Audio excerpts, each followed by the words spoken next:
Oke, assalamualaikum warahmatullahi wabarakatuh.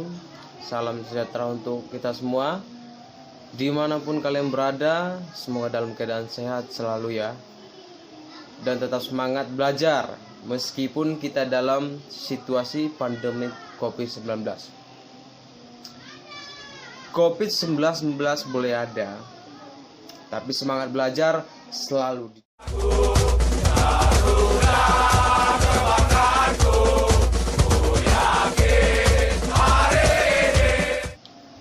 Oke, pembahasan materi pada pelajaran PKN yaitu untuk bab pertama, bab 1 semester 1 tentang pembagian kekuasaan. Kemudian semoga video pembelajaran ini bermanfaat, karena langsung saja kita dengarkan pembahasan yang sudah saya jelaskan.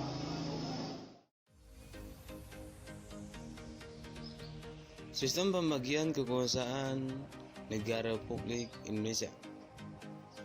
Pemerintah merupakan salah satu unsur konstitutif atau mutlak berdirinya sebuah negara selain dari rakyat dan wilayah.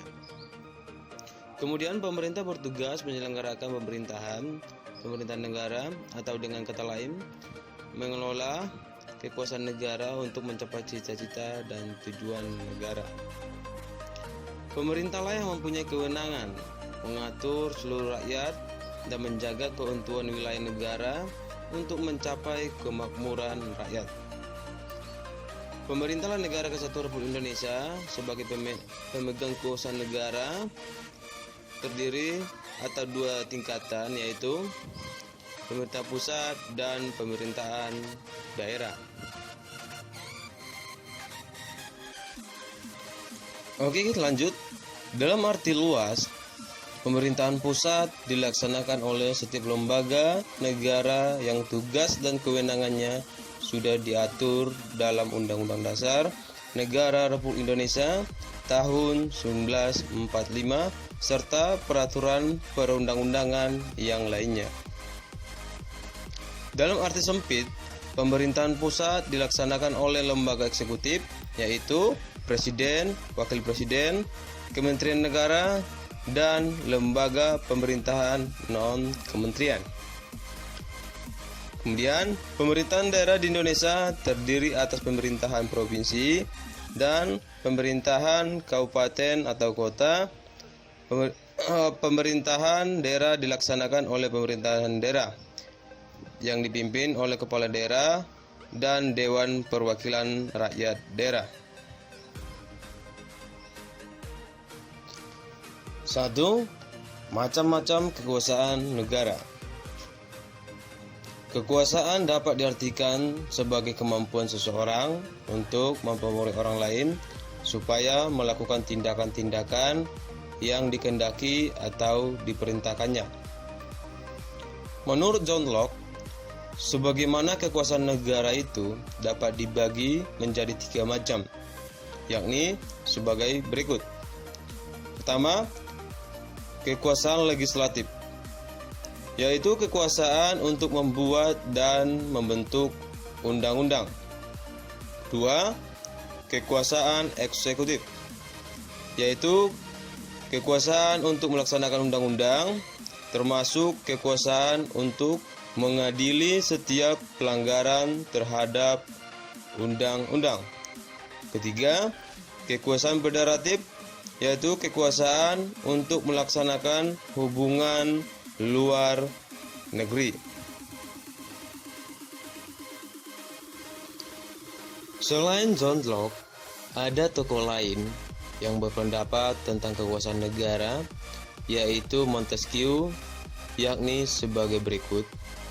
Pertama, kekuasaan legislatif, yaitu kekuasaan untuk membuat atau membentuk undang-undang.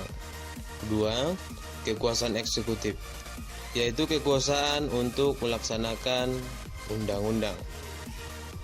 Dan yang ketiga, kekuasaan yudikatif, yaitu kekuasaan untuk mempertahankan undang-undang, termasuk kekuasaan untuk mengadili setiap pelanggaran terhadap undang-undang.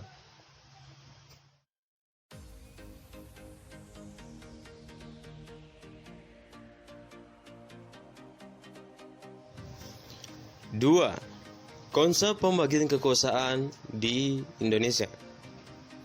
Penerapan pembagian kekuasaan di Indonesia terdiri atas dua bagian, yaitu pembagian kekuasaan secara horizontal dan pembagian kekuasaan secara vertikal.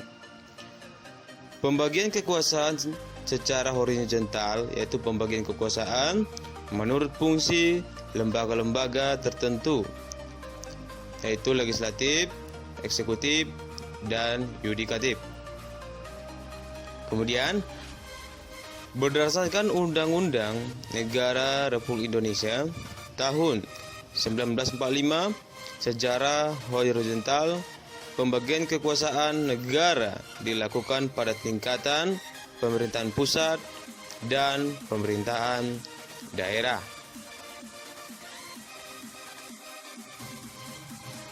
Kemudian kekuasaan konstitutif, yaitu kekuasaan untuk mengubah dan menetapkan undang-undang dasar.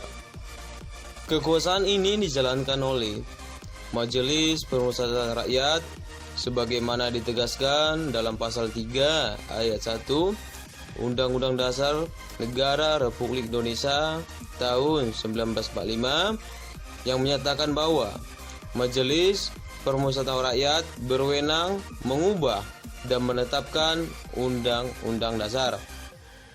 Kemudian, kekuasaan eksekutif, yaitu kekuasaan untuk menjalankan undang-undang dan penyelenggaraan pemerintahan negara. Kekuasaan ini dipegang oleh Presiden sebagaimana ditegaskan dalam pasal 4 ayat 1 Undang-Undang Dasar Negara Republik Indonesia tahun 1945 yang menyatakan bahwa Presiden Republik Indonesia memegang kekuasaan pemerintahan menurut Undang-Undang Dasar.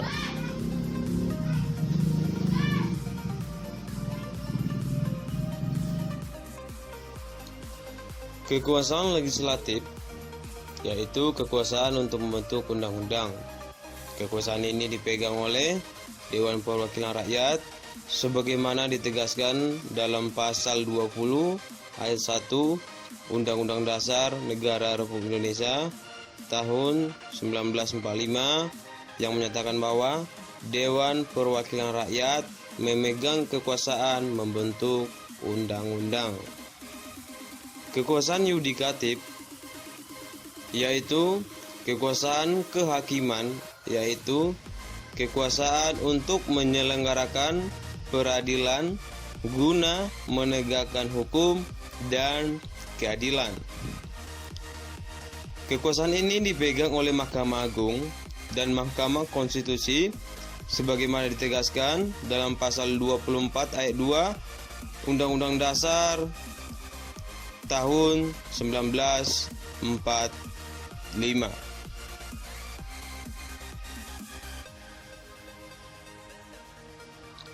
Kekuasaan eksaminatif atau inspektif, yaitu kekuasaan yang berhubungan dengan penyelenggaraan pemeriksaan atas pengelolaan dan tanggung jawab tentang keuangan negara. Kekuasaan ini dijalankan oleh Badan Pemeriksaan Keuangan atau disebut dengan BPK sebagaimana ditegaskan dalam pasal 23E ayat 1 Undang-Undang Dasar Negara Republik Indonesia tahun 1945.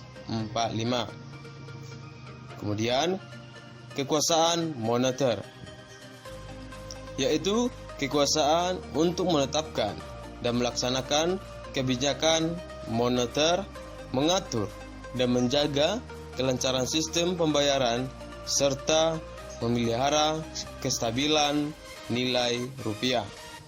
Pesan ini dijalankan oleh Bank Indonesia selaku bank sentral di Indonesia sebagaimana ditegaskan dalam pasal 23D Undang-Undang Dasar Negara Republik Indonesia tahun 1945.